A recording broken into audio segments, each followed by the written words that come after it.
जम्मू कश्मीर भारत में है, वहाँ आज भी ईसा मसीह की समाधि सन्निहित है। पहले जो सुदर्शन जी आरएसएस के संचालक बहुत अनुसंधान के बाद इस निष्कर्ष पर पहुँचे, हमको बताया करते थे। भगवान श्री जगन्नाथ चिद्रूप हैं, चेतन हैं। उनका ध्यान करने पर हर व्यक्ति के जीवन में प्रज्ञा शक्ति, प्राण शक्ति का उत्कर्ष होता है। यही जगन्नाथ चेतना है। प्रज्ञा शक्ति माने बुद्धि, प्राण शक्ति ज्ञान व क्रिया दोनों की परिपुष्टि होती है। प्रज्ञा शक्ति, प्राण शक्ति दोनों परिपुष्ट होते हैं। यही से जगन्नाथ चेतना का अर्थ होता है। भगवान जगन्नाथ के अनुग्रह से प्रज्ञा शक्ति, प्राण शक्ति दोनों उद्बुद्ध होती है। दोनों दृष्टियों से व्यक्ति बलिष्ठ होता है।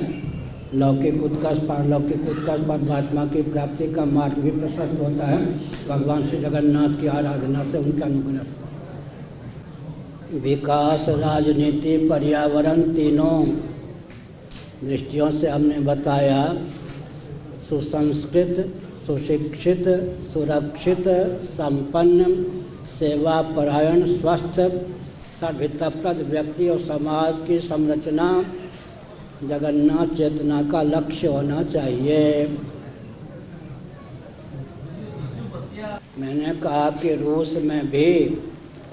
रूस में ईसा मसीह जी की प्रतिमा है जो आजकल ढक दी गई है। वो वैष्णव तिलक से युक्त है। हमारे पास लगभग 30 साल पहले बहुत से व्यक्ति आए थे, शोध करने वाले। 10 वर्षों तक श्री ईसा मसीह जी अज्ञातवास में रहे, लेकिन सिद्ध होता है कि भारत में रहे। 10 वर्षों की अवधि में लगभग 3 साल तक वो जगन्नाथपुरी में रहे। आरएसएस के पूर्व अध्यक्ष कहा करते थे सुदर्शन जी, यद्यपि ईसा मसीह को फांसी की सज़ा दी गई, फांसी सूली पे लटका कर लोग चले गए कि मर जाएगा, लेकिन वो जीवित निकले। पैदल भारत उनको इतना प्यारा था कि पदयात्रा करते हुए भारत आए। जम्मू कश्मीर भारत में है, वहाँ आज भी ईसा मसीह की समाधि सन्निहित है। पहले जो सुदर्शन जी आरएसएस के संचालक बहुत अनुसंधान के बाद इस निष्कर्ष पर पहुँचे, हमको बताया करते थे भारत उनको कितना प्रिय था। अभी भी रोम में मैंने कहा वैष्णव तिलक से युक्त उनकी प्रतिमा है, मूर्ति है। और बाइबल की बात सुन लीजिए। कौन पूछ रहे थे? भाई ना यार, गीता का जितना अंश है उतना हटा दें तो फिर क्या बचेगा। ये बुश महोदय, जिनके पिता भी अमेरिका के राष्ट्रपति रह चुके थे, बुश महोदय स्वयं भी एक बार अमेरिका के राष्ट्रपति रह चुके, दूसरी बार अमेरिका के राष्ट्रपति पद पर शपथ ग्रहण करने जा रहे थे। उन्होंने कहा मैं ईसाई हूँ, बाइबल में मेरी आस्था है, लेकिन आधुनिक विज्ञान ने बाइबल की सृष्टि संबंधी मान्यता पर पानी फेर दिया। इतने अंशों में मैं बाइबल को नहीं मानता। इसका अर्थ क्या हुआ? हमारे जो वेदादि शास्त्र हैं, यहाँ तक कि नासदी सूक्तम ऋग्वेद के 10वें मंडल में केवल 7 मंत्र हैं, उनके माध्यम से जो तथ्य प्रकाशित किया गया वो भी दार्शनिक, वैज्ञानिक, व्यावहारिक धरातल पर अकाट्य है। हमारा सिद्धांत कहीं भी डमाडोल होने वाला नहीं।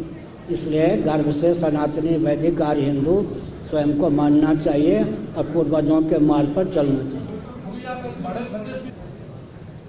वो न मुख्यमंत्री होने योग्य है, न प्रधानमंत्री योग्य है, न भारत की नागरिकता उनको रहनी चाहिए।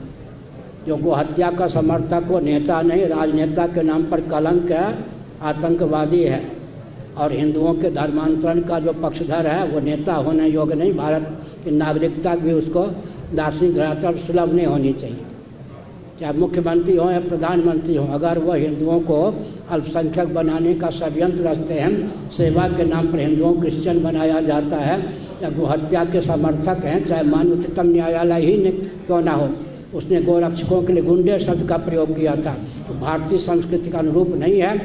जिन जस्टिसों ने, न्यायाधीशों ने गोरक्षकों को गुंडे कहा था, उनको क्षमा मांगनी चाहिए। राष्ट्र के साथ उन्होंने जघन्य अपराध किया, न्यायालय का अपमान किया और अपने वर्दी को कलंकित किया।